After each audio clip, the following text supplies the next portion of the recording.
بسم الله الرحمن الرحیم.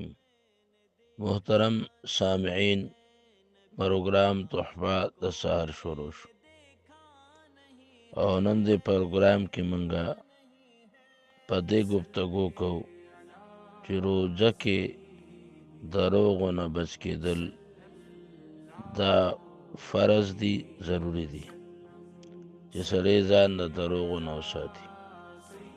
سامعین حضرات، دروغ د روزې نه بغیر هم نه دي ښه، ځکه ارشاد ربانی دی لعنت الله علی الکاذبین، د الله تعالی لعنت ته په دروغجنو باندې.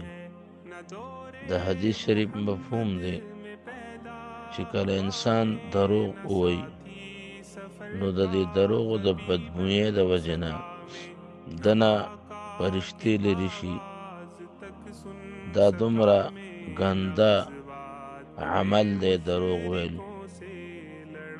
بیا روزه غوندې مبارکه میاشت کې دروغ ویل دا نورم سنگین جرم وګرځي، ځکه چې څنګه د نیکو کارونو قیمت په روزه کې اوچتېږي نو دغه شان د بدو کارونو جرم د هغې هغه سزا هغه په روزه کې ډیریږي.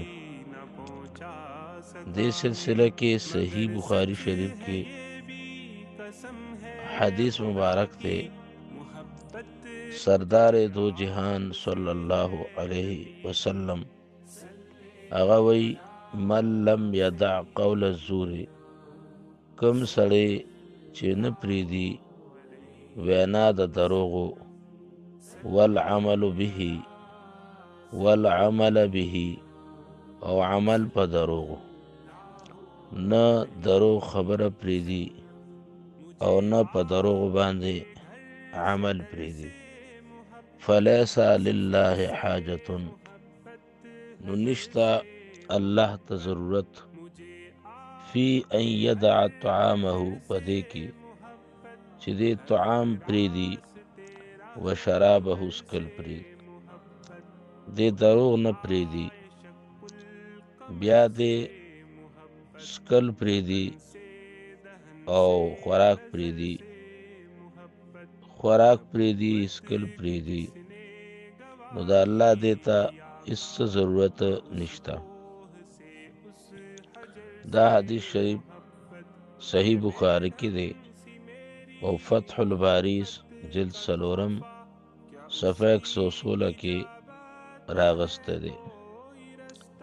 دا حدیث شریف مقصد دا دے چې کوم سړی روزه نیسي نو دله فرض دي، د باندې ضروری دي چې دې د دروغو نه ځان وساتي، او که د دروغو نه ځان نه ساتي او دې خوراک کاک صرف بندوي نو د دې ته د الله ضرورت نشته.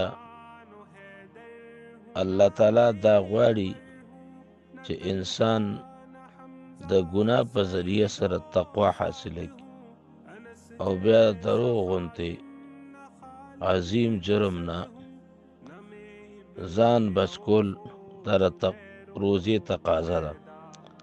سامعین حضرات، موږ تاسو دپاره ضروري دي چې موږ خپله ژبه کنټرول کړو او دا کوشش وکړو چې د دروغ غوندې عظیم جرم نه په دوران د روزې مبارکه کې پرهیز وکړو. الله تعالی دې موږ له په دې د عمل توفیق راکړي. ربنا اغفر لي ولوالدي وللمؤمنين يوم يقوم الحساب، آمين ثم آمين.